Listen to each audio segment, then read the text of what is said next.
ಪಾಕಿಸ್ತಾನ ಮೇಲೆ ನಡೆದಂತಹ ದಾಳಿ ಏನಿದೆ ಅದನ್ನ ಮತ್ತೆ ಆ ನಂತರದ ಆದಂತಹ ಬೆಳವಣಿಗೆಗಳನ್ನ ವಿವಿಧ ದೇಶಗಳಿಗೆ ತಿಳಿಸ್ಲಿಕ್ಕಾಗಿ ಈಗ ರಾಜತಾಂತ್ರಿಕ ವಿಷಯಗಳನ್ನ ಹೇಳಲಿಕ್ಕಾಗಿ ಸಮಿತಿಗಳನ್ನ ಕೇಂದ್ರ ಸರ್ಕಾರ ರಚನೆ ಮಾಡಿದೆ. ಅದರಲ್ಲಿ ಒಂದು ತಂಡಕ್ಕೆ ಶಶಿ ತರೂರ್ ಕಾಂಗ್ರೆಸ್ನ ಲೀಡರ್ ಅವ್ರಿಗೆ ಕೊಟ್ಟರು. ಅದನ್ನ ಕಾಂಗ್ರೆಸ್ನೇ ವಿರೋಧವನ್ನು ವ್ಯಕ್ತಪಡಿಸಿದೆ.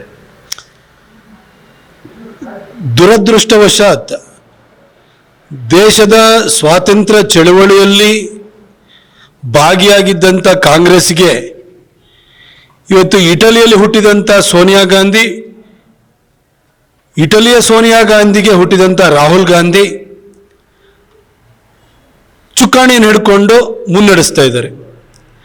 ಹಾಗಾಗಿ ದೇಶದ ವಿಷಯ ಬಂದಾಗ ಪಕ್ಷ ಭೇದ ಮರೆತು ದೇಶದ ಪರವಾಗಿ ನಿಲ್ಲಬೇಕು ಅನ್ನೋ ಮನಸ್ಥಿತಿ ವಿದೇಶಿ ಮೂಲದ ಅವರಿಬ್ಬರಿಗೆ ಅರ್ಥ ಆಗ್ತಾ ಇಲ್ಲ. ನರಸಿಂಹರಾವ್ ಅವರು ಈ ದೇಶದ ಪ್ರಧಾನಿಯಾಗಿದ್ದಂಥ ಸಂದರ್ಭದಲ್ಲಿ ವಿಶ್ವಸಂಸ್ಥೆಯಲ್ಲಿ ಕಾಶ್ಮೀರದ ವಿಚಾರದಲ್ಲಿ ಒಂದು ನಿರ್ಣಯವನ್ನು ಅಂಗೀಕರಿಸುವಂತಹ ಪ್ರಸ್ತಾವವನ್ನು ಪಾಕಿಸ್ತಾನ ಇಟ್ಟಾಗ ಭಾರತದ ಪರವಾಗಿ ವಕಾಲತ್ತು ವಹಿಸಲಿಕ್ಕೆ ನನ್ನ ಬಿಸ್ನೆಸ್ಗೆ GST ನೋಟಿಸ್ ಬಂದಿದೆ, ಏನ್ ಮಾಡ್ಬೇಕು ಅಂತ ಗೊತ್ತಾಗ್ತಿಲ್ಲ. ಇಮಿಡಿಯೇಟ್ಲಿ ಒಬ್ಬ GST ಎಕ್ಸ್ಪರ್ಟ್ ಹತ್ರ ಮಾತಾಡು. ಎಲ್ಲಿ ಹುಡುಕೋದು? ಬಾಸ್ ವಾಲಾ ಬಿ ದ ಬಾಸ್. ಭಾರತದ ಪರವಾಗಿ ಅಲ್ಲಿ ಧ್ವನಿ ಎತ್ತಲಿಕ್ಕೆ ಆಗಿನ ಪ್ರತಿಪಕ್ಷದ ನಾಯಕರಾಗಿದ್ದಂಥ ಅಟಲ್ ಬಿಹಾರಿ ವಾಜಪೇಯಿ ಅವ್ರನ್ನ ಕಾಂಗ್ರೆಸ್ಸಿನ ಪ್ರಧಾನಿ ನರಸಿಂಹರಾವ್ ಕಳಿಸಿದ್ರು. 2008ರಲ್ಲಿ ಮುಂಬೈ ಅಟ್ಯಾಕ್ ಆದ ನಂತರನೂ ಕೂಡ ಮನಮೋಹನ್ ಸಿಂಗ್ ಅವರು ಇದೇ ರೀತಿಯ ಡೆಲಿಗೇಷನ್ಗಳನ್ನ ಬೇರೆ ಬೇರೆ ದೇಶಕ್ಕೆ ಕಳಿಸಿದ್ರು. ಎಲ್ಲ ಪಕ್ಷದವರು ಇದ್ರು. ಇವತ್ತು ನರೇಂದ್ರ ಮೋದಿ ಅವರು 2025ರಲ್ಲಿ ಆಪರೇಷನ್ ಸಿಂಧೂರ್ ನಂತರ ನಮ್ಮ ಅನಿವಾರ್ಯತೆಗಳೇನಿತ್ತು, ಏನು ಪರಿಸ್ಥಿತಿ ಸೃಷ್ಟಿಯಾಗಿತ್ತು, ಪಾಕಿಸ್ತಾನದ ಧೂರ್ತತನ ಏನು ಅನ್ನೋದನ್ನ ಮನವರಿಕೆ ಮಾಡ್ಕೊಳ್ಳೋದಕ್ಕೋಸ್ಕರ 7 ಟೀಮ್ಗಳನ್ನ ಮಾಡಿದ್ದಾರೆ. ಅದರಲ್ಲಿ ಮೊದಲನೇ ಟೀಮಿಗೆ ಶಶಿ ತರೂರ್ ಅವರನ್ನ ಅಧ್ಯಕ್ಷರನ್ನಾಗಿ ಮಾಡಿದ್ದಾರೆ. ಶಶಿ ತರೂರು ಈ ಹಿಂದೆ ವಿಶ್ವಸಂಸ್ಥೆಯಲ್ಲಿ ಕೆಲಸವನ್ನು ಮಾಡಿದಂಥವ್ರು, ಬಹಳ ಅದ್ಭುತವಾಗಿ ಅವರು ಮಾತನಾಡಬಲ್ಲರು, ಒಬ್ಬ ಪವರ್ಫುಲ್ ಸ್ಪೀಕರ್ ಅಂತೇಳಿ ಹೇಳಿಬಿಟ್ಟು ಅವರು ಪ್ರಖ್ಯಾತಿನ ಪಡೆದಿರುವಂಥವ್ರು.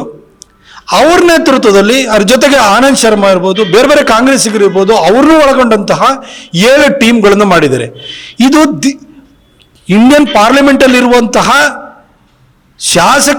ಸಂಸದರನ್ನ ಈ ಡೆಲಿಗೇಷನಲ್ಲಿ ಯಾಕೆ ಹಾಕಿರೋದು ಅಂತಂದ್ರೆ ದೇಶದ ಪರವಾಗಿ ಮಾತಾಡಲಿಕ್ಕೆ, ದೇಶದ ನಿಲುವನ್ನು ಜಗತ್ತಿಗೆ ಮನವರಿಕೆ ಮಾಡಿಕೊಡೋದಕ್ಕೆ ಕಳಿಸಿರುವಂಥದ್ದು. ಇದು ಯಾವುದೋ ಏನು ಚುನಾವಣೆ ಕಂಟೆಸ್ಟ್ ಮಾಡಕ್ಕೆ ಕಳಿಸ್ತಾ ಇರೋದಲ್ಲ.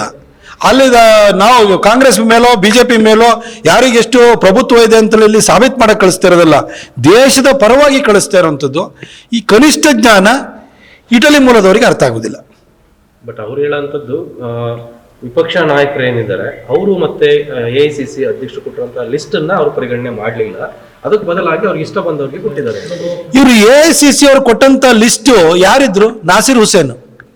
ಅದನ್ನ ರಾಜ್ಯಸಭಾ ಮೆಂಬರ್ ಆಗಿ ಕರ್ನಾಟಕ ವಿಧಾನಸಭೆಯಲ್ಲಿ ಆಯ್ಕೆಯನ್ನು ಮಾಡಿದಾಗ ಪಾಕಿಸ್ತಾನ್ ಜಿಂದಾಬಾದ್ ಅಂತ ಹೇಳ್ಬಿಟ್ಟು ಘೋಷವಾಕ್ಯವನ್ನು ಕೂಗಲಾಗಿತ್ತು. ಅಂಥ ವ್ಯಕ್ತಿನ ಇವರು ಪಟ್ಟಿ ಮಾಡಿ ಕಳಿಸ್ತಾರೆ.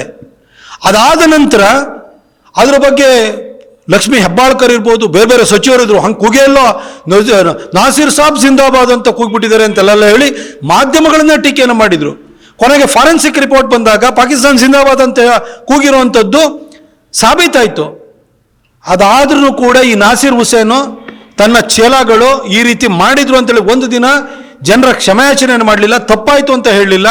ಕಾಂಗ್ರೆಸ್ ಪಾರ್ಟಿನೂ ಕೂಡ ಕನಿಷ್ಠ ಲಜ್ಜೆನೂ ಕೂಡ ತೋರಿಸಲಿಲ್ಲ, ಜನಾಭಿಪ್ರಾಯಕ್ಕೆ ಒಂದು ಬಗ್ಗುವಂಥ ಕೆಲಸವನ್ನು ಮಾಡಲಿಲ್ಲ. ಇಂತಹ ನಾಸಿರ್ ಹುಸೇನನ್ನ ನೀವು ಲಿಸ್ಟಲ್ಲಿ ಹಾಕಿ ಕಳಿಸ್ತೀರಿ ಅಂತಂದರೆ ಪಾಕಿಸ್ತಾನ ನಿಮ್ಮದೇ ಪಾಪದ ಕೂಸು, ಅದರ ಪರವಾಗಿ ನೀವು ಇದ್ದೀರಿ ಅನ್ನೋ ಮನಸ್ಥಿತಿಯನ್ನು ತೋರಿಸುತ್ತೆ. ಅದಕ್ಕೋಸ್ಕರವಾಗಿ ನರೇಂದ್ರ ಮೋದಿಯವರ ಸರ್ಕಾರ ಸೂಕ್ತ ವ್ಯಕ್ತಿಗಳನ್ನ, ಕಾಂಗ್ರೆಸ್ನಲ್ಲಿ ಒಳ್ಳೆಯವರು ಇದ್ದಾರೆ, ದೇಶ ಪ್ರೇಮಿಗಳು ಇದ್ದಾರೆ, ಅಂಥವ್ರನ್ನ ಹೆಕ್ಕಿ ಈ ಲಿಸ್ಟಲ್ಲಿ ಹಾಕಿ ಕಳಿಸಿದೆ. ರಾಹುಲ್ ಗಾಂಧಿಗೆ ಅಂತಹ ಒಂದು ಅವಕಾಶವನ್ನು ಕೊಟ್ಟಾಗ ಅವ್ರು ಕಳಿಸಿದ್ದು ಪಾಕಿಸ್ತಾನ್ ಜಿಂದಾಬಾದ್ ಅಂತ ಕೂಗಿಸ್ಕೊಂಡಂಥ ವ್ಯಕ್ತಿಯನ್ನ ಹೆಸರನ್ನ ಕಳಿಸಿದ್ರು. ಅದಕ್ಕೋಸ್ಕರವಾಗಿ ಮೋದಿಯವರು ಅದನ್ನು ತಿರಸ್ಕಾರ ಮಾಡಿದ್ದಾರೆ.